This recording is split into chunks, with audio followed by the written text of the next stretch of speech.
नटराज। क्यों किया था तांडव नृत्य, और नटराज की जो मूर्ति आप और मैं देखते हैं उसके पीछे की कहानी, कौन क्या क्या चीजें हैं उस मूर्ति में जो हमको कुछ न कुछ दर्शा रही है, कुछ न कुछ सिखा रही है। 4 भुजाएं हैं शिव जी की, चारों हाथ कुछ न कुछ कर रहे हैं। क्या कर रहे हैं अभी बताऊंगा। शिव जी के नटराज वाले पोज में चारों तरफ आग लगी हुई है, सब जल रहा है। उनका एक पैर है जिसके नीचे एक बौना राक्षस दबा हुआ है जिसका नाम था अकस्मा, और दूसरा जो पैर है वो नृत्य मुद्रा में। चारों हाथ क्या कर रहे हैं, और 4 भुजा हैं क्यों? एक भुजा में है डमरू, डमरू प्रतीक है सृजन का। दूसरे हाथ में है अग्नि, अग्नि प्रतीक है भस्म कर देने का, अग्नि प्रतीक है विनाश का। और सृजन और विनाश दोनों के विरोधाभासी है। शिव ये बताने की कोशिश कर रहे हैं कि हर चीज की सृजन करता भी वही है और विनाशक तो वो है ही, तो वही बना रहे हैं और वही बिगाड़ रहे हैं। शिव जी का जो तीसरा हाथ है वो आशीर्वाद की मुद्रा में, ये समझाने के लिए कि अगर आप शिव जी पे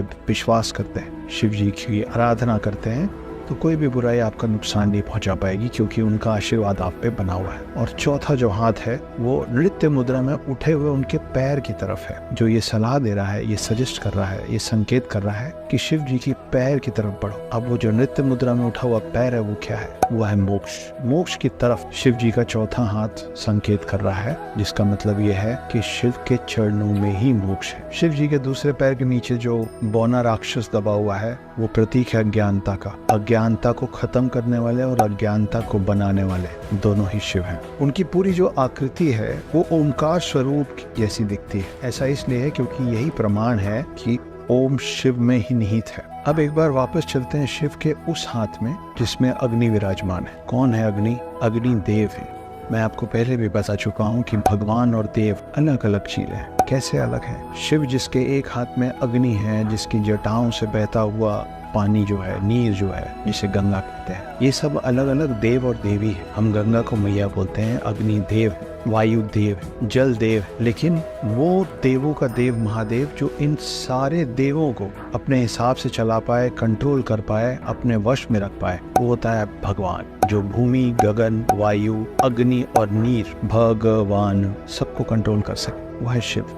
तो शिव जी के एक हाथ में अग्नि है, जो इस बात को दर्शाती है कि हर कुछ जो इस पूरे ब्रह्मांड में है उसको भस्म करने की क्षमता अगर किसी में है तो वह है शिव। शिव जी के एक हाथ में डमरू है। मैंने आपको डमरू के बारे में भी बहुत कुछ बातें बताई थी दूसरे वीडियो में, शॉर्ट में फिर से बता देता हूँ। डमरू ऐसे डुग डुग डुग डुग बजता है। उसका शेप आपको पता है, वो शेप है सतयुग, त्रेता युग, द्वापर युग, कलयुग और फिर सतयुग। हमारा मानना है कि समय काल चक्र जो है वो कभी खत्म नहीं होता है, वो चलता रहता है। हर बार कलयुग के खत्म होने के बाद सतयुग फिर से शुरू होता है। जब ये लगातार आप इस उंगली को घुमाते रहते हैं तो ये साइन बन जाता है इन्फिनिटी का। इन्फिनिटी मतलब अनंत, जिसका कोई अंत नहीं, जिसका कोई समाप्त नहीं, जिसका कोई प्रारंभ नहीं, और ये सब है शिव। समय जो है, वक्त जो है, वो शिव जी के एक हाथ में है, डमरू के स्वरूप में, जिसमें चारों युग हैं। पूरा ब्रह्मांड है, ब्रह्मांड का फैलना और सिकुड़ना है, बनना और खत्म होना है। सूर्य है अग्निदेव के प्रतीक के तौर पे। ये सब कुछ जो एकमात्र शक्ति कंट्रोल करती है, उस शक्ति का नाम है शिव। जैसा कि मैंने आप लोगों को बताया कि उनके चारों तरफ अग्नि का एक घेरा है, वो है ब्रह्मांड। वो प्रतीक है ब्रह्मांड का, क्योंकि नटराज की मूर्ति में चारों तरफ अग्नि है और बीच में है शिव। तो वो अग्नि जो है वो ब्रह्मांड का प्रतीक है, और ब्रह्मांड का जो सोल है, ब्रह्मांड की जो आत्मा है, ब्रह्मांड का जो सेंटर पॉइंट है, वो है शिव। तो ये है नटराज मूर्ति जो हम लोग बचपन से देख रहे हैं, उसके पीछे की पूरी कहानी।